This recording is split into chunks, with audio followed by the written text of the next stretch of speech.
یہ جو صحابہ کا اختلاف ہوا ہے اس کے اوپر ہمیں کیسا اپنا رویہ رکھنا چاہیے؟ امام احمد بن حنبل رحمہ اللہ سے کسی نے یہی سوال کیا تو انہوں نے فرمایا بیٹا تلک امۃ قد خلت لہا ما کسبت ولکم ما کسبتم ولا تسألون عما کانوا یعملون۔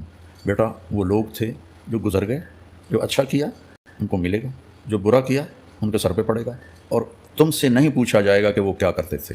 یہ ہے اس کا صحیح جواب جو قرآن نے دیا ہے کہ مجھ سے تھوڑا ہی پوچھا جائے گا، مجھ سے تو من ربک ما دینک ما تقول فی ھذا الرجل، یہ 3 سوال قبر کے ہیں اور 5 آخرت کے ہیں، اس میں سے کوئی بھی سوال ایسا نہیں ہے جو ہمیں یہ بتائے۔ اور پھر اللہ تعالیٰ کے نبی نے کہا اللہ اللہ فی اصحابی لا تتخذوہم غرضا من بعدی، کہ میرے صحابہ کے بارے میں اللہ سے ڈرنا، ان کے بارے میں لب کشائی نہ کرنا۔ سورۃ حدید میں اللہ نے کہا کلا وعد اللہ الحسنی، اللہ نے سب کے لیے جنت کا وعدہ کر دیا۔ اب میں بیٹھ کے کسی کو جنتی بناؤں کسی کو جہنمی بناؤں میری مجال ہے، تو اپنا دامن خراب کرنے والی بات۔ تو اس لیے مجھ سے تو میرے بارے میں پوچھا جائے گا کہ میں نے زندگی کیسے گزاری، اور وہ واضح سوالات ہیں۔ یہ وہ مباحث ہیں جن کو چھیڑ کر خلجان بڑھے گا، فائدہ کوئی نہیں ہوگا۔ بشر تھے، ان سے غلطیاں ہوں، کوئی وہ نبی نہیں تھے، معصوم نہیں تھے، لیکن اللہ نے ان کی غلطیوں کو معاف کر دیا ہے۔ تو میں اب یہاں دوبارہ ان کی غلطیوں کو، حضرت معاویہ رضی اللہ عنہ کی غلطیوں کو بیان کروں، یہ بہت بری بات ہے، اس سے بہت بچنا چاہیے۔ پھر الٹیمیٹلی آ کے تو وہ سورہ بقرہ کی آیات پیش کرتے ہیں تلک امۃ قد خلت لہا ما کسبت ولکم ما کسبتم۔ تو اللہ نے فرمایا تلک امۃ قد خلت، وہ بڑی نیک امت تھی، وہ تو جا چکی ہے، لہا ما کسبت ولکم ما کسبتم، ان کے لیے ان کے نیک اعمال ہیں اور تمہارے لیے تمہارے نیک اعمال ہیں۔ وہ اس آیت کا ترجمہ ہی تم لوگوں نے بدل دیا۔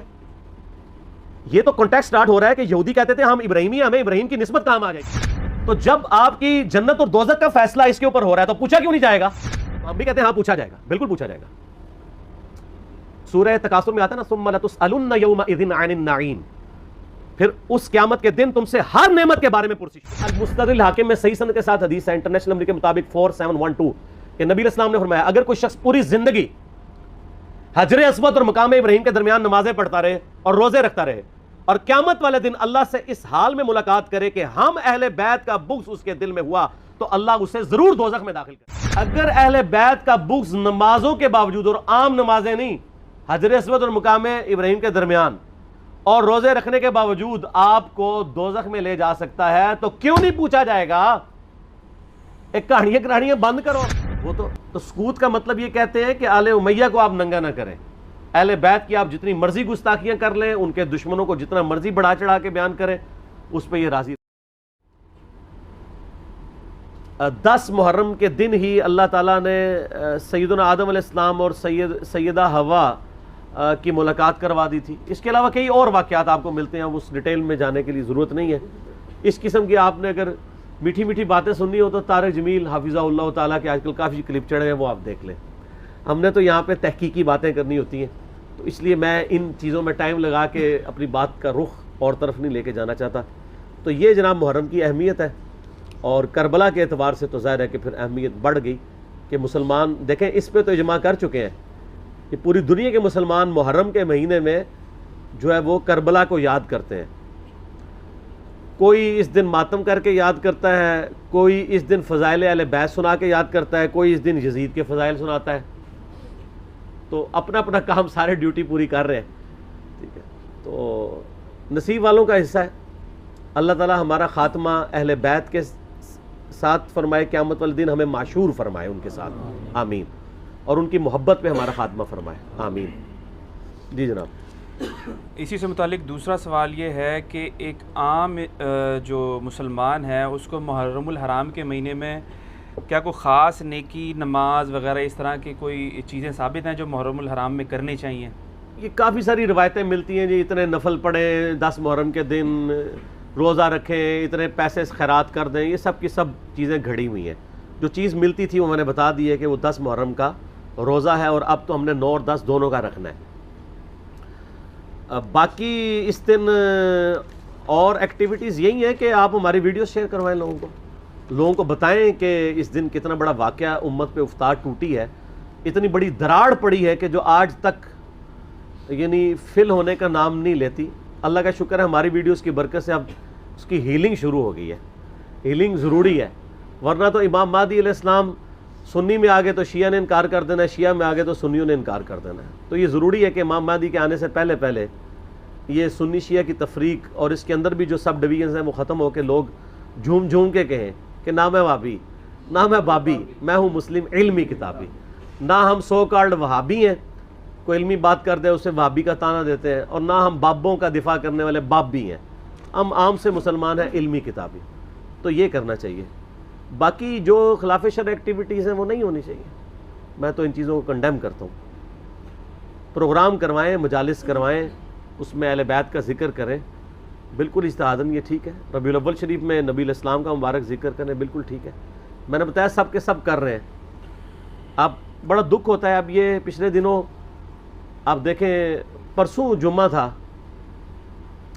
6 محرم کا. اب 6 محرم کے جمعے میں بجائے فضائل اہل بیت بیان کرنے کے آپ اور طرف لگ پڑے میں.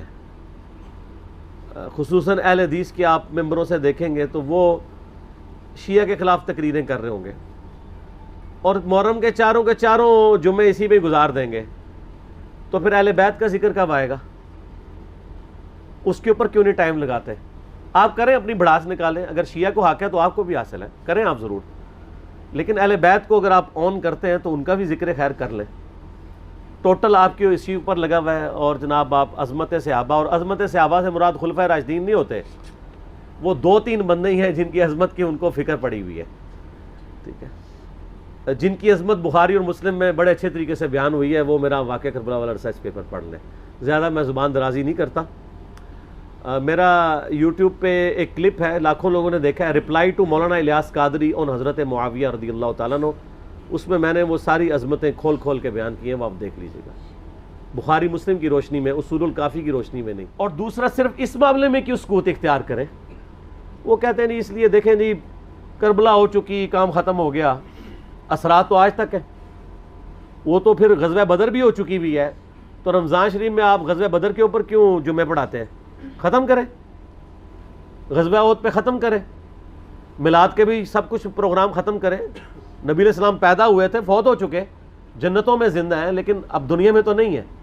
ان چیزوں کو یاد کیوں رکھا جاتا ہے؟ زندہ قومیں اپنے ماضی کے واقعات کو یاد رکھتی ہیں. پھر پورے کا پورا قرآن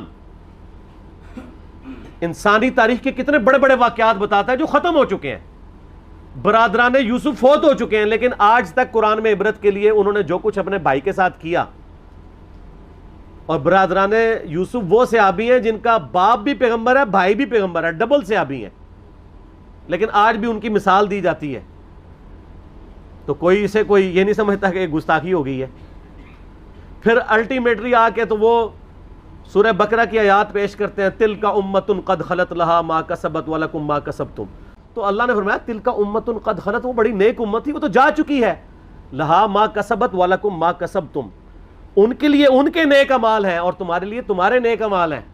اور ظالموں، اس آیت کا ترجمہ ہی تم لوگوں نے بدل دیا. یہ تو کانٹیکسٹ سٹارٹ ہو رہا ہے کہ یہودی کہتے تھے ہم ابراہیمی ہیں، ہمیں ابراہیم کی نسبت کہاں آ جائے گی. لہا ما کسبت ہے، علیہا کے ساتھ نہیں ہے. علیہا ہو تو ان کی گناہ کا وبال ان پہ، تمہارے گناہ کا وبال تم پہ. ان نیکیوں کے لیے بات ہو رہی ہے کہ کسی پرانے بزرگوں کی نیکیاں تمہارے کام نہیں آئیں گی. یہ نہیں بات ہو رہی کہ پرانے بزرگ اپنی برائیاں ساتھ لے گئے اور تم بھی اپنی برائیاں ان کو چھوڑو، ان کو ڈسکس ہی نہ کرو. یہ قرآن بات کیسے کر سکتا ہے؟ قرآن تو خود پرانوں کی غلطیوں کو ڈسکس کرتا ہے عبرت کے لیے. تو ترجمہ ہی بدل دیا. یہ یہودیوں کو ٹانٹ کیا گیا تھا کہ تم ابراہیمی ہونے کا دعویٰ کرتے ہو اور کہتے ہو ابراہیم کی نسبت ہمیں کام آئے گی، ان کے نیک مال تو وہ ان کے نیک مال ان کے لیے تھے. ہم ویسے کر رہے یہی ہیں، یا اللہ جو کچھ بھی ہے تیرے محبوب کی امت سے ہے. اس کے لیے، اس کو کنڈیم کرنے کے لیے تھا. انہوں نے پکڑ کے اس کا ترجمہ ہی بدل کے اور ہی مطلب اس میں سے نکال دیا. تو پھر اللہ تعالیٰ کی طرف سے بھی بندے چھوڑ دیے جاتے ہیں نا ایسے لوگوں پہ. پھر جو جھوم جھوم کے کہتے ہیں کہ نہ میں وابی، نہ میں بابی، میں ہوں مسلم علمی کتابی. آؤ علمی کتابی بات کرو. تو ان سے یہ پوچھیں کہ یہ جو آپ دفاع صحابہ کانفرنسز کرتے ہیں، تو قیامت والے دن آپ سے پوچھا جائے گا کہ آپ نے صحابہ کرام کے دفاع کے اوپر کانفرنسیں کرنی ہے کہ نہیں؟ کیوں نہیں؟ ہے کسی حدیث میں، آیت میں؟ نہیں. تو کیوں کر رہے ہیں؟ تو وہ کہیں گے ہاں پوچھا جائے گا. تو ہم بھی کہتے ہیں ہاں پوچھا جائے گا، بالکل پوچھا جائے گا. سورہ تکاثر میں آتا ہے نا، ثم لتسألن یومئذ عن النعیم، پھر اس قیامت کے دن تم سے ہر نعمت کے بارے میں پرسش ہوگی. کیٹاگوریکل ہے. جس کو اللہ نے علم دیا ہے نا، یہ اس کے پاس نعمت ہے، اس کے بارے میں پوچھا جائے گا علم آگے تک پہنچایا کہ نہیں، اور نہیں پہنچایا ہوگا تو لعنتی ہوگا وہ۔ یہ آیت ہے سورہ بقرہ کی، میں نے ریسرچ پیپر کے اوپر لکھی اسٹارٹ میں 159 اور 160، ان الذین یکتمون ما انزلنا من البینات والہدی، بے شک وہ لوگ جو چھپا لیتے ہیں ان روشن اور ہدایت کی چیزوں میں سے جن کو ہم نے لوگوں کی ہدایت کے لیے اپنی کتاب میں بیان کیا، ایسے لوگوں پر اللہ کی لعنت ہے اور تمام لعنت کرنے والوں کی لعنت ہے۔ الا الذین تابوا واصلحوا، سوائے ان لوگوں کے جو توبہ کر لیں، اپنی اصلاح کر لیں، وبینوا، اور اصلاح پہ اکتفا نہیں بلکہ وہ لوگوں کو بتا بھی دیں جو کچھ چھپایا تھا، فاولئک اتوب علیہم وانا التواب الرحیم، تو ایسوں کی توبہ اللہ قبول کرے گا اور اللہ تعالیٰ بخشنے والا مہربان ہے۔ اس کو سپورٹیو ایک حدیث میں نے لکھی ہے، ترمذی میں، سنن نبی داؤد میں، سنن ابن ماجہ میں ہے کہ نبی علیہ السلام نے فرمایا جس شخص سے علم کی بات پوچھی گئی اور وہ اسے معلوم تھی اور اس کے باوجود اس نے چھپا لی، تو ایسے لوگوں کو قیامت والے دن آگ کی لگام دی جائے گی۔ تو یہ بڑا کریٹیکل ایشو ہے۔ علم اللہ کی نعمت ہے آپ کے پاس، اس کی قدر کے لوگوں کو صحیح بات بتائیں تو پوچھا جائے گا۔ سورہ الاحزاب کی آیت نمبر 57 کیا ہے؟ آیت درود سے اگلی، ان الذین یؤذون اللہ ورسولہ لعنہم اللہ فی الدنیا والآخرہ واعد لہم عذابا مہینا، بے شک جو لوگ اللہ اور اس کے رسول کو تکلیف دیتے ہیں ان کی زندگی میں بھی اور زندگی کے بعد، موت کے بعد بھی ان پر اللہ کی لعنت ہے، اور اللہ تعالیٰ نے ان کے لیے ذلیل و خوار کر دینے والا عذاب تیار کر رکھا ہے۔ وَلِعَوْذُ بِاللَّهِ تَعَالَى اللہم اجرنا من النار۔ تو جو اللہ اور اس کے رسول کو اذیت دے رہے ہیں ان سے پوچھا نہیں جائے گا؟ تو یہ ایک ڈھکوسلا انہوں نے کیا ہوا ہے اپنی کمزوریوں پہ پردہ ڈالنے کے لیے۔ خود جو کچھ مناظرے کر رہے ہوتے ہیں اس کے بارے میں کیا پوچھا جائے گا؟ جو یہ کام کر رہے ہوتے ہیں وہ کہیں گے پوچھا جاتا ہے، تو اس کے بارے میں کیوں نہیں پوچھا جائے گا؟ اور جی کوئی یہ بنیادی مسئلہ ہے۔ فضائل صحابہ احمد بن حنبل کی کتاب میں 2 روایتیں ہیں صحیح سند کے ساتھ۔ ایک روایت میں ہے کہ سیدنا علی بن ابی طالب کہتے ہیں، یہ حدیث موقوف ہے اور ظاہر غیبی خبر ہے، نبی علیہ السلام کے بتانے پر موقوف ہے، کہ میری وجہ سے 2 فرقے گمراہ ہوں گے، ایک میری محبت میں غلوف کر کے، ایک میری دشمنی میں غلوف کر کے۔ اور دوسری روایت میں ہے فضائل صحابہ احمد بن حنبل کی کتاب میں کہ میری وجہ سے 2 فرقے دوزخ میں جائیں گے، ایک میری محبت میں غلوف کر کے، ایک میری دشمنی میں۔ تو جب آپ کی جنت اور دوزخ کا فیصلہ اس کے اوپر ہو رہا ہے تو پوچھا کیوں نہیں جائے گا؟ اچھا اپنا کام یہ پورا کر رہے ہیں کہ جو سیدنا علی کی شان میں غلوف کر رہے ہیں ان کو یہ خوب سمجھا رہے ہیں کہ جی آپ اپنے آپ کو صحیح طریقے سے صحیح بندے کا پتر بنا لو ورنہ پوچھا جائے گا۔ تو جو سیدنا علی کے مخالفین ہیں ان کو سمجھانے کی ذمہ داری کس کی ہے؟ ان کو کون سمجھائے گا؟ وہ ساری اس پلیٹ فارم سے سمجھایا جا رہا ہے، دونوں کو سمجھایا جا رہا ہے اللہ کے فضل سے۔ تو جنت و دوزخ کا تو فیصلہ ہونا ہے۔